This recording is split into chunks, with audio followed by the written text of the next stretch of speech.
had a leather accessories brand called Mischief and Hide, but I'm not building a leather brand. I'm trying to build a movement that aims to inspire and empower people to actually pursue those things that really matter to them. I've always had this relentless determination. Having a baby just made me really look at life and go, what happens next? Just kind of fell into this personal development world where I was listening to all these podcasts and going, wow, like if I change my mindset, I can change everything that comes after that. I want to go and live and work abroad, learn a language, immerse myself in a culture. And they said, oh, we need a designer, come over. And so I did, and that is how I then arrived at my dream, which had been to go and live abroad. Right at that point where I needed something, the call came in. 14 years later, 2 children later, here I am. Hello and welcome back to the She Who Dares Wins podcast. And my today guest, there you go, it's a good start. My guest today is Zoe.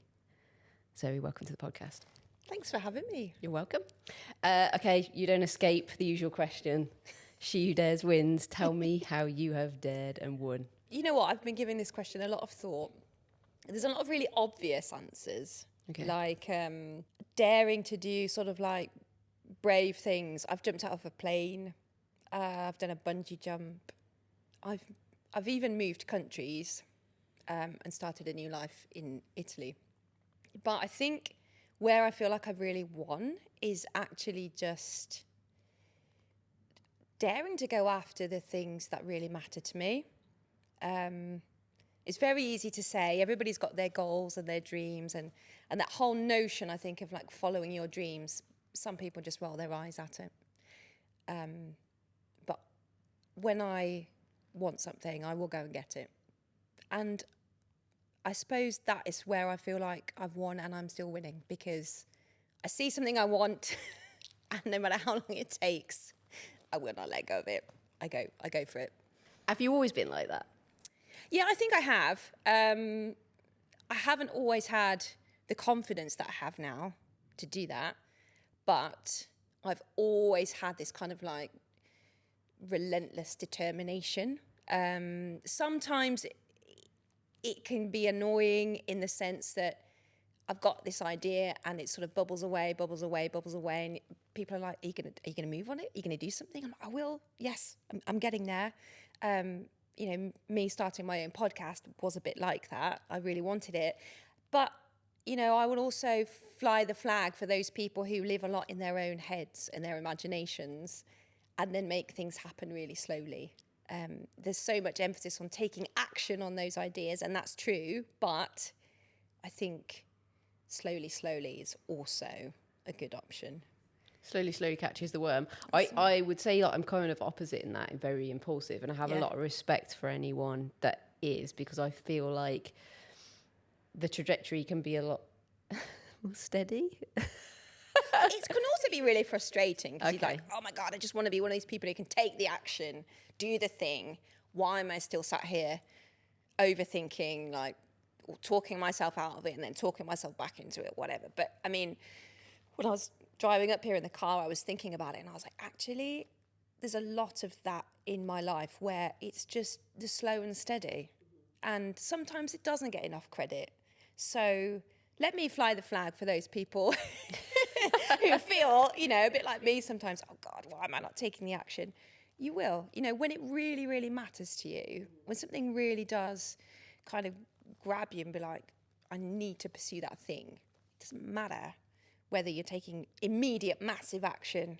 Often it's just the slow, steady, little steps that you don't really notice that lay a really good foundation for whatever it is that you're building. All right, let's get into, because I think your story is fascinating. Do you? I do. Yeah, I do. Let's get into your kind of career and how that got you to Italy and where you are at now. Like, you told me that, and I feel like it's important for people to know. Okay, so I guess my career started as a footwear designer. Is that where we're going? That's cool. That's where we're going. It is cool, it? Yeah. So I was a footwear designer for different brands, but the most time I spent doing it was with a supplier up in Staffordshire, actually. And I was there for a few years until I kind of started getting a bit like twitchy and like, oh, you know, where am I going to go after this? And I had this dream of moving abroad. I don't know where it came from, really, but I think it was a sense of awareness of just how little self-confidence I had at that point. So I was probably in my mid-20s, and I just thought, what's the scariest thing I could do? Because if I could do that, then I could pretty much do anything. And that's how the idea came about of, at some point, I want to go and live and work abroad, learn a language, immerse myself in a culture. And I think that's one of the hardest things that you could do. You just put yourself in that situation where you don't know anybody, but you've got to start again. So yeah, that was a real sort of like formative period when I actually did get to Italy. If you want to know how it came about, it's because we had an Italian distributor working with us on our products. I was a designer. I don't know if anybody's going to remember the brand, but the brand is Baby Sham. And why does that ring a bell? Well, because it was a drink. It was an alcoholic drink. That's probably why it rings a bell. Right, but not a shoe. We had a license for shoes, and so we used the logo from the Baby Sham drink, and we put it on these kind of like casual trainers. Yeah, it works. There like were that, Baby Sham trainers. Yeah. From the drink. Yeah. Okay. You need to. Yeah, you look into licensing. You're Googling this. Licensing.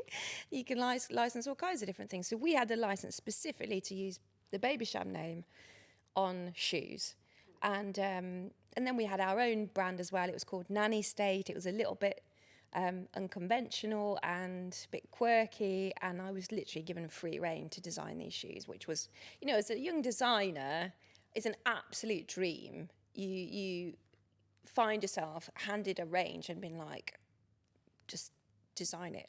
And now when I look back and I see how, you know, sort of, I try and connect the dots and I see where the threads are and stuff. That kind of unconventional thing was really the attractive piece for me in that range. And anyway, me and my colleague were designing these shoes.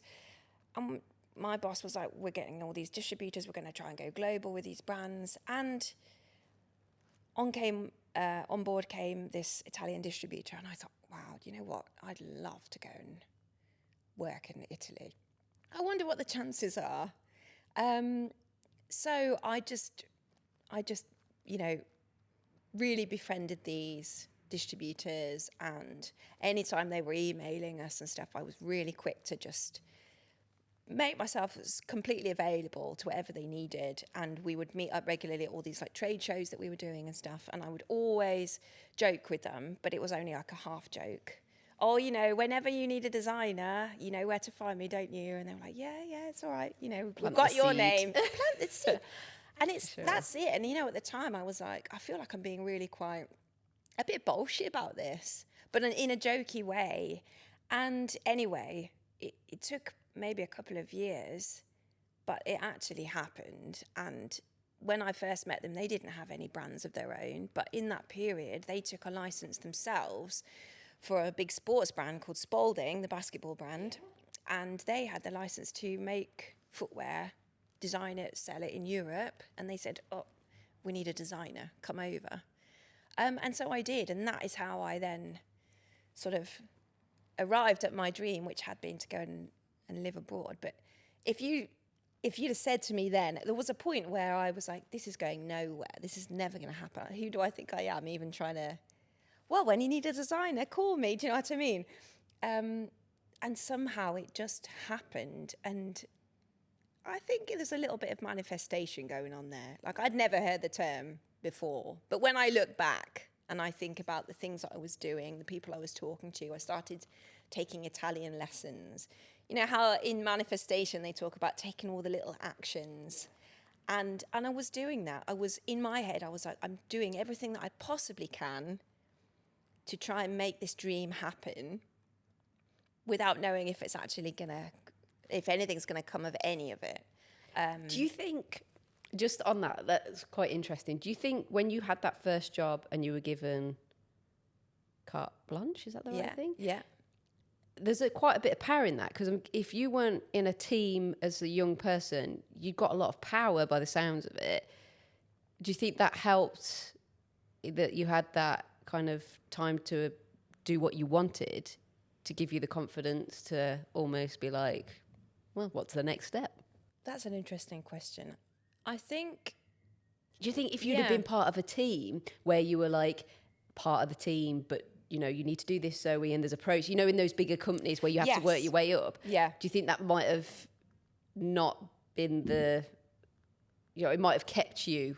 Definitely. That's pretty cool. And that's the beauty of working with smaller companies. I don't have that corporate experience. I don't know what it's like to be in that environment. Whereas I've heard from friends or colleagues or acquaintances that you can feel really stifled. And I haven't really had that. And it's been amazing, because as soon as you step into a small company, you've got to wear a million different hats. You know, I found myself then managing a design assistant, and I didn't really have an awful lot of managerial experience, and writing press releases and copywriting for, you know, publications and things. Like, it was a case of, and this is very much how it just is in small companies, this needs to get done, somebody needs to do it. We don't have a copywriter, but we have a designer, and that's kind of creative, and that's fine. So Zoe, you're doing it. But it's all great experience.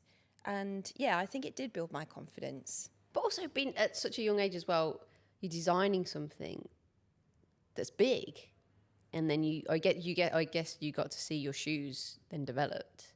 Yeah, that's huge. Yeah.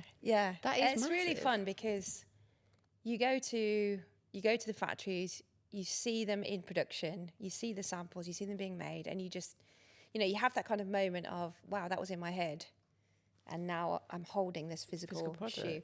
And it's the same when you see it on a shelf in a store. Like, our shoes were sold in shoe and office. Do you still have shoes that you made that you used? I have a few little samples. I should have brought something to show you, shouldn't I? No, but that's cool. Like, I think that's cool that you. Yeah. I tried to get rid of some, but my mum's like, no, let's keep them. Yeah. I feel like there was a future museum of Zoe's shoes. Do you know there's a shoe museum in Northampton? Oh my God. Northampton's like the centre of shoemaking. So, weird connection here in that one of my best mates at school, her family were one of the biggest producers of shoes. They owned a company, you might well have known the space, Blunt Shoes, who then supplied into, like, I think Marks and Spencer's, and they had like a wholesale route. Yeah. And it was fascinating growing up with her, and interesting enough, she never wanted to wear her own family shoes. She always wanted, I always used to have cool Nike trainers, and she always used to have my like cast-offs, which I thought was hilarious. But the story behind that family business was incredible. And then my husband's, his dad, so my father-in-law's brother, developed a machine that apparently has changed the world of making shoes. I don't know. I need to find this out. But he was a shoe designer. Oh, yeah. Amazing. And Tom's dad was in the shoe industry, and they all lived in Northampton. There you go. There we go. So I know enough, but I didn't know there's a shoe factory. That's a shoe museum. Yeah. Oh, well, there you go. Because I used to go around there like on inspiration trips and stuff, and I'd be like, I wonder if one day one of my shoes will end up in here. A baby sham shoe. Yeah. But you know, you see it in a store, and it's such a good feeling, and then you see it on a person, and then I mean, you must know. Yeah, when I see anyone wearing my product, I'm like, exactly. Oh, yeah. Don't you just think, wow, that's incredible, and somebody spent their money on that brand that I've had a hand in. That's, you know, as a designer, I think just that's the best feeling ever. So yeah, that's the kind of the shoe part. And then it took me to Italy. And the funny thing was, when I got there, people were really sort of perplexed about there being any sort of shoe design in that area of Italy. You don't realise, but Italy and shoemaking are limited to very specific areas. And somehow I'd ended up in this like mountain town where I was designing, but we weren't manufacturing anything. And people were saying like, oh, you know, So how did you get here then? And I said, I had a job and I came here, and everyone was really shocked because at that point, so this was back in 2010, so just after the financial crisis or at the beginning, and the job situation in Italy was absolutely diabolical, and nobody could understand how I'd even managed to get a job and be there. They just assumed that I was there because I had an Italian boyfriend. I was like, no, I'm here for work, and I spent a year there in that job designing shoes for Spalding, and we went to Hong Kong and did some research out there, and we went to like a Spalding conference, and we were going to sort of to China to check on the samples and things like that. And then after a year, the job kind of fell through. It was like, we've come to the end of your year contract and we can't renew it. The company was having a bit of difficulty. And then I was like, what do I do now? Do I go back? And what do I do when I go back to England? Or do I stay and see what happens? And that was a really weird time because you just think you're between two countries. You haven't really got a job. I had accommodation linked to that job, so I didn't have any accommodation after that either. And I was like, I don't really know what to do. But I didn't really feel ready to come back. So I just thought, let's aim to stay and see what happens. And I guess that was really the first time that I just kind of went, it'll be what it'll be. And because I just don't know I don't know where to go from here. I'm in a foreign country and I'm not really sure if I'll be able to find any work. And I was of the idea of doing freelancing, but so many people in Italy put me off it. They just said, it's going to be really hard, you won't get paid, don't do it. And I was like, well, you put the fear of God in me now, I don't really know what to do. And then out of the blue, it's almost like I was, there was something watching my back for me. Out of the blue, my old boss from the UK says, I need a freelancer for a project. You can do it from Italy if you like. I've never had anybody call me for a freelance project in my life. And not many since that, actually, but right at that point where I needed something, the call came in. And then somebody else said to me, my friend's moving abroad for the summer. He says you can live in his flat. So I'm like, I've gone from everything's like fallen apart a little bit in this dream to now I've got somewhere to live. I've now got a job. And it was almost like it was, meant to be. I was meant to stay. And then I did. And then not long after that, probably about a year, I met my partner. And I stayed, I've been there 14 years now, which was never in my life plan at all. Like 1 or 2. And 14 years later, 2 children later, Incredible. Here I am. But yeah, I mean, that is like, it's such a good story, and it is a daring story because I guess you're daring to trust in the process, but equally at the same time knowing really where you want to go. You knew you wanted to stay. I knew that I wanted to live and work abroad. After that, I wasn't quite sure what was going to happen. I don't know how to describe it, but I just felt like I hadn't quite finished what I'd started and I needed a bit longer and I didn't know how that was going to work. But as you say, I think really the lesson there is if you do really want something and you know what it is, trust that somehow when you're taking the right actions, things will kind of start to fall into place. And that is a big lesson. And I think I've got a lot more used to doing that and being that way since moving to Italy and since that experience. I think that's really helped me to just go, okay, I don't know what next year's going to bring or what job I'm going to do. The jobs in Italy come and go, there are a lot of short contracts and I found myself doing all kinds of weird jobs in the end. I couldn't find more footwear work and I took all kinds of jobs that really didn't excite me at all, but I was like, I love the person I'm with, I love the place that I'm in, and I have to say that I'm in a beautiful area of Italy called Trentino, which is not very well known, but it's sort of known for skiing, but also the Lake Garda. People know Tuscany, people know Rome, people know Naples. They don't seem to really know Trentino, and I fell in love with the area. So I was like, I don't really want to have to move to a shoemaking town and start all over again. I've spent the last year or year and a half building a life here. I want to stay here, really. And what I did then was I took any job that I could get. And that's where things started to go a little bit, they weren't so good for me. The shoe stuff was great, but when that finished, it was like, well, what can I get? And as a mother tongue English person, the natural course is that you end up teaching English, and that's what I did. I did a bit of teaching English, I did a bit of shop work, I did a bit of waitressing, and it all got really quite miserable because I was like, wow, I don't think I'd quite realised how career-driven I'd been. I'd thought that in order to stay where I was and enjoy my life, I could just settle for any job. And in actual fact, it wasn't the case. And it made me really, really unhappy at one stage. I was waitressing in a failing restaurant as well, where everybody was a bit miserable. And I was just like, wow, this is what we've, this is life. From the high to the, wow, crashing and burning in this really awful restaurant now. But, it's important also to talk about that because that's part of the experience, and life is never going to be the upward trajectory, is it? It's the roller coaster, and that was the other side of it. And at one point I was like, what am I actually doing? And then I managed to manifest myself a job back in footwear over here in the UK for a year, and then at the end of that year it was like, wow, we're just kind of rejuggling the team a little bit, and we're going to let you go. And I thought, I've never been let go in my life. What's this all about? Like, I did not expect this to happen. But in my head, the whole time I'd been there, I'd been like, what's going to happen now? My partner's in Italy and I'm over here. And is he going to come?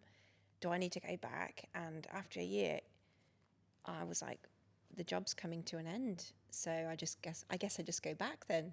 And it's almost like Italy has this pull. I don't know. I don't know why. I don't know. I keep trying to come back to the UK. I just think I really like being at home. And, it's like Moana, like just keep throwing you back. This is where you belong. Stop fighting it. Yeah. So I'm still trying to find exactly how I belong in Italy. But after a series of like really rubbish jobs, the last of which was teaching English, then I got pregnant and I had my son.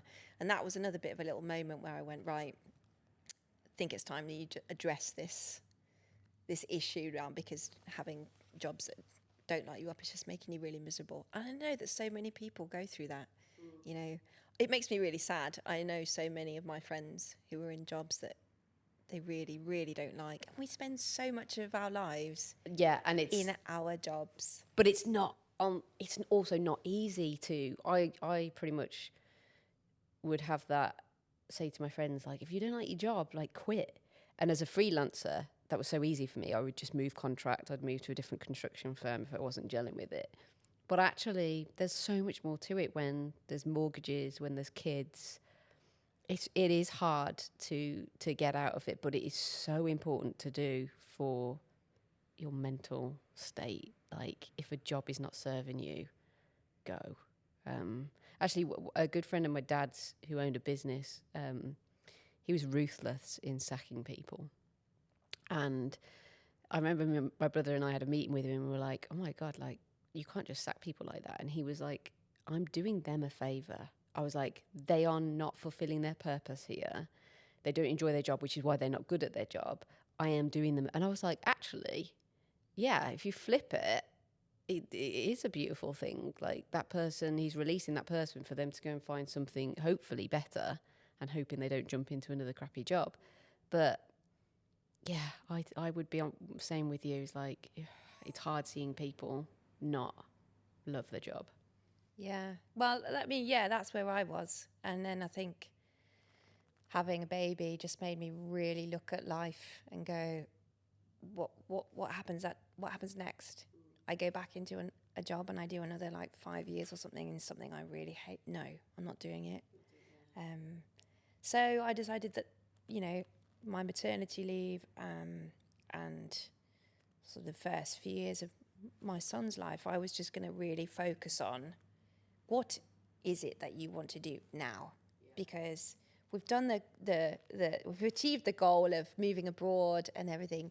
You almost need a new goal. And that's kind of then when I fell into personal development.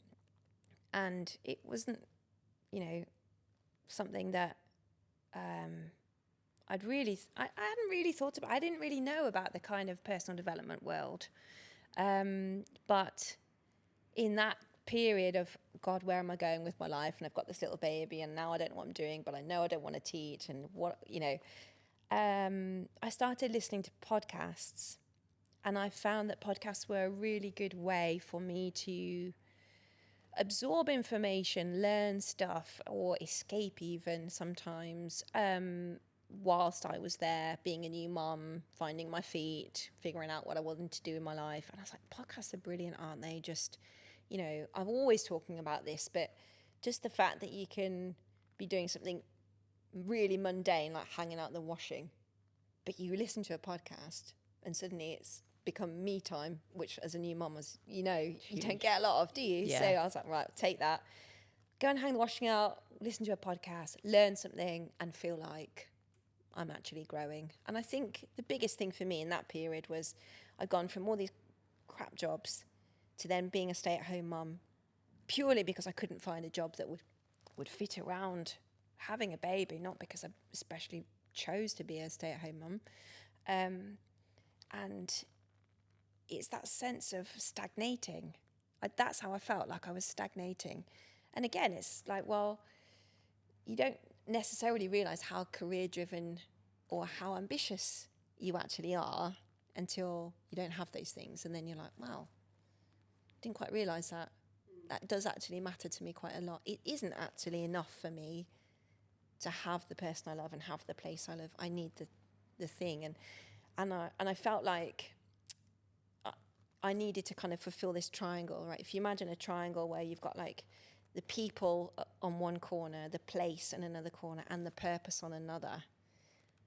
I had the people around me that I really liked and really loved, had the place that lit me up, but that purpose for me was like, what am I doing? I don't really know now. But I didn't want to go back to footwear. I kind of had enough of people saying, tweak this, change that, don't like that. That's the thing as a creative, isn't it, as well? Get to a point where you think, God, I've had enough of everybody like trashing my ideas, picking apart my ideas. Yeah, and also, the ethics of having everything made in China and the things that you see. It's a bit of an eye opener and not something that I necessarily wanted to carry on being a part of. And as I said, I just kind of fell into this personal development world where I was listening to all these podcasts and going, wow, like if I change my mindset and I stop feeling like a bit of a victim and a bit like, woe is me, I can't do anything, I'm stuck at home and I can't find a job, and properly this victim mentality, if I can change that, I can change everything that comes after that. And so that was quite like a pivotal moment, I think. And I started creating again. I started creating in my basement. I had a leather accessories brand called Mischief and Hide. And that was really fun. And that was what I thought I was going to do, actually. Although it did feel quite difficult doing it in Italy. And then we had Brexit. And so then posting anything was a nightmare. And it just kind of got to a point where I was like, it feels like such an uphill struggle now. It's taking a bit of the joy away from it. But it did lead me to some interesting people and places. And I think I know a lot of mums who needed that kind of creative outlet when they were at home with babies and young kids. And I think it served its purpose. I needed that. I needed something different, a bit of escapism. And while I was making in my basement, I was listening to the podcasts until eventually what happened was the stuff I was learning on the podcasts kind of overtook my passion for what I was creating. And at that point, I'm like, I think this is something that I need to explore. And I quite fancy starting my own podcast, actually. And it took a few years to move out of that. I'm a leather accessories maker. Now I'm wanting to start a podcast, and I want to go down this route of helping people who feel really stuck and unfulfilled, like I did in that period of my life. But that's where I find myself now, is in a space where I am still a creative person, and I do still have that passion for making stuff and cheering on other creatives. But I'm not building a leather brand. I'm trying to build a movement that aims to inspire and empower people to actually pursue those things that really matter to them. And so it feels like I've kind of come, full circle. But yeah, so I've taken the word mischief from my leather brand because I just think it's the best word ever. Yeah, apart from cool. dare. Well, dare they're is such equally a good cool, word. right? It's such a cool word. But yeah, mischief is like, it's playful and it's cheeky and it's a little bit disruptive. But it's not as serious and, it's not anarchy. Yeah, it's not the other end of the spectrum. It's good trouble. Yeah. It's good trouble. Yeah. And so, like last year I launched a podcast called The Mischief Movement. And that is what we're doing, like interviewing people, getting their stories, finding out how you design a life around the things you love. So you don't end up in the position that I was in, feeling really unfulfilled. And, if I can help other people not feel like that and not feel any shame either. I felt really ashamed. I was like, oh God, I'm so ungrateful. I've got this amazing life. And people are going, you live in Italy. Like, what's the matter with you? Yeah. I'm like, well, I know it's great. And I do feel a bit ashamed to say that it's not enough for me. But I also want to do more. I want to ask you, because I think this is really important, what you said about the triangle. Yeah. And I think a lot of mums suffer with this. I see it. I fought it because I was like, I don't care if it's, we talked about on a previous podcast with Becca actually about being a little bit selfish, and it's not selfish. But I feel when you become a mom, you have all these amazing things. You have the children that you absolutely adore. You've made these tiny humans, and it is incredible. Yeah. And they give back to you in so many ways. And you have probably a place where you love being, whether that be in a home or a country. And the purpose is really hard for some people, I think, because I see a lot of people, myself included, that had a career. And I think it can either go one way or another. You become a mom and you either miss the career that you had, and that career was probably right for you, or there's this turning point, which happened with me, which was like, I'm a mom now. It almost like heightens things. Yeah.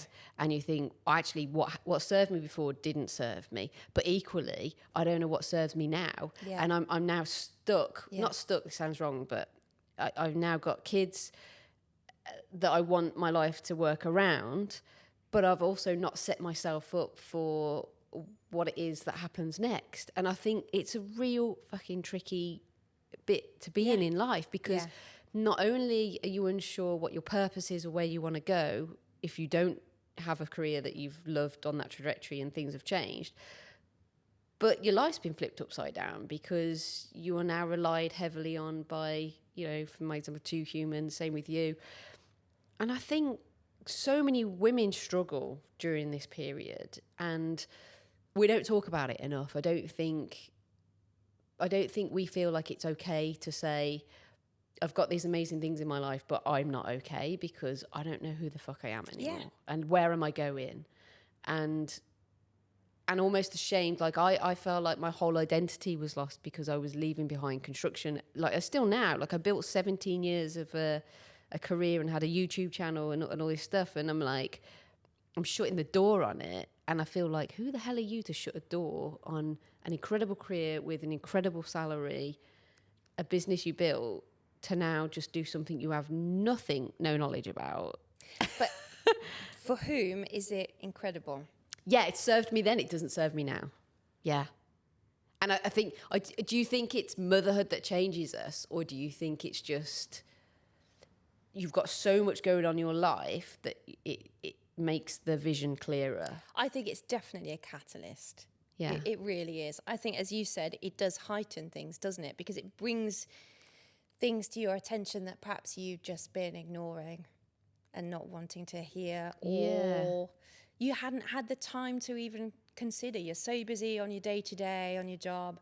You're like, you know, I always talk about life becoming a bit of a treadmill at times. And I felt myself that I was on a bit of a treadmill. It was just mundane stuff. And, you know, when you have kids, you suddenly see things differently.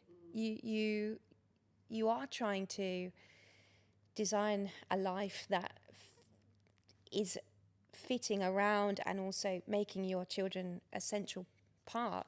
But yeah, like trying to find yourself in all of that is really hard. And the mom guilt. I felt ungrateful. Yeah. You know, and then you speak to people who are having, I don't know, they're on some kind of IVF journey, or they've found out they can't have kids, and you think, oh my God, and here I am moaning because I'm a stay-at-home mum and I'm just the worst. Like, what's wrong with me? I'm so ungrateful. But, you know, it's not actually being ungrateful. It's a sense of unfulfillment. It's not necessarily connected to your kids. You can feel completely fulfilled as a mum or as a partner or even as an employee, but it doesn't mean that you're necessarily fulfilled in all areas of your life. And, you know, when the balance sways one way or another, suddenly it highlights those holes and you think, God, I'm not getting really very much from that. And I struggled a lot to find, I was like, God, I need to find my purpose. I'm lost now. I don't know what I'm doing. I'm in Italy, but I came here as a shoe designer. I'm not that anymore, but I'm definitely not wanting to be a teacher or a waitress or a shop assistant. What am I doing? I don't actually want to be a stay-at-home mum for the rest of my life either. Like, so where on earth am I going? Mm-hmm. And I got really frustrated because not only was I thinking I'm dealing with the guilt and the shame of, God, who am I to want more when I've got loads? But trying to find a purpose, I was putting myself under all this pressure. I have to have it figured out. I have to know. And that was really hard and really frustrating. I was like, God, what's wrong with me? Why can't I just figure this out? Why am I making this 10 times harder than it needs to be? Yeah. And then I think I just got so fed up with myself. I was like, you got to stop. This whole thing about looking for your purpose it's pissing you off now. It's not fun. It's not fun. It was fun listening to all the podcasts and doing the exercises and learning new things and feeling that sense of growth really excited me. I was like, I'm growing again and learning stuff. But like also intertwined with an awful lot of frustration. And I thought, something has to change. What are you going to do about this? Looking for your purpose isn't working. Do you feel like you started from, I don't know if you could, like, for me, I felt like it was frustrating because I feel like I was starting from scratch. Yeah. Did you, like, yes. From having that career, yeah. Then you become a mom, and then that's disappeared, and then you feel like you're starting from scratch. Yeah, because even looking at my CV, it was like, you've been a footwear designer, you've been a shop assistant, you've been unemployed for a bit, you've been a teacher, you've been a waitress. I'm like, what on earth does my CV even look like anymore? I think CVs are shit, yeah. Fuck the CV. You know. So yeah, I did feel like I was starting from scratch. But in the end, I just kind of had a word with myself and I was like, you can't go on like this being annoyed because you don't know where you're going. It's not the first time in your life that you don't know where you're going. Trust the process, like you did at the start, right? And it will work out. But yeah, what's the thing that needs to change? Sometimes we get stuck there. What is it? I know I need to change something, but what is it? And I just thought, stop looking for a purpose and focus on what you really want, which is a bit more joy and a bit more fun. And once I shifted my focus from this thing that had become really serious, like you need to find out what you're here on earth to do, I just thought, do more of the things that light you up. And that is the way to just go. Honestly, everything changed because I became a lot less sort of stressed and angsty about not knowing. And I just went, you know what? I don't know. I don't know what's going to happen. But that's also quite cool not to know. And again, it comes back to, I think, living in Italy. They're a lot more sort of laid back about these things. There isn't so much of a, you must have your career figured out and your 5-year plan and your 10-year plan, because job contracts themselves only last 6 to 12 months. So the culture is very much freely go. And it's probably served me much better than I realised at the time, because I think it's probably opened my mind up to the idea of just letting things kind of play out as they do. And I thought, you know what, I'm going to take this word mischief that I've bought from my leather brand and into this, you know, the podcast idea, and I'm just going to make that my focus. It's not about finding a purpose. It's about, what's my mischief? What's it going to be? How am I going to disrupt, in a good sense, my life, or inspire and disrupt other people to kind of reflect on their lives and make it fun and lead with that. Let's scrap the word finding your purpose. What's your mischief at the end of the day? What's it going to be? What's your legacy going to be? What's your essence? And when I put that as the focus point, suddenly life just opened up again, you know? And I get the podcast and I get to connect with all these amazing people, and I get to stop stressing about where am I going in 10 years' time. I've got a rough idea, but, you know. It probably won't be, like 9 times out of 10, it's never where you think. Well, if you do get there, you're probably not going to get there in the way that you think you're going to get there anyway. And that's a beautiful thing in itself. Yeah. Amazing. Well, listen, you have dared and won. And I am excited to see where your journey goes, because I think there's so much more, obviously, so much more to come. Please, everybody, go and listen to your podcast, because, yeah, we're on the same trajectory, aren't we? We're just daring people to win, get mischievous and get yourself not into a pickle, but in a good sense, find joy. I like that you said that, you know, try and forget about where it is you're going and what you're doing and what brings you joy. Yeah, there's a lot of emphasis on big steps, big leaps, big goals, but start with the small stuff. Yeah. It doesn't make the biggest impact in the beginning, and it can feel like you're moving ridiculously slowly, but you just keep going. You just keep taking those little steps, and they will all add up to the massive changes. And, you know, disruption can have a bit of a bad reputation, but we've got to disrupt those patterns. And if we're not happy, we're not feeling fulfilled, something needs to change, even if it's the small changes. And that's where I'm at the podcast. That's where I'm at in sort of mentoring, coaching. And I don't want to see people live unfulfilled lives. It really makes me feel sad. Yeah, it doesn't need to be, does it? Take my word if you want. You can have it. Mischief. How can you make more mischief today, tomorrow, next week? Add some mischief to your life. Find the good trouble. And I'd be really interested to see where it takes people, because when you start living from a place of uncertainty and being comfortable with the fact that you don't really know what's going to happen, but it's okay, because nothing's ever set in stone anyway, is it really? Let's face it. I think you take the pressure off, and all kinds of new opportunities and things can just, you know, turn up. It's exciting. Mischief and fun and joy. You know, don't sweat the small stuff. Let's just put the focus on what we want to be doing and not what we feel like we should be doing. Yeah. Amazing. Thank you so much for being an amazing guest. And I will put all the links in the description to your wonderful podcast, to your coaching that I know you're on the journey with. And thank you for sharing your story. You're so welcome.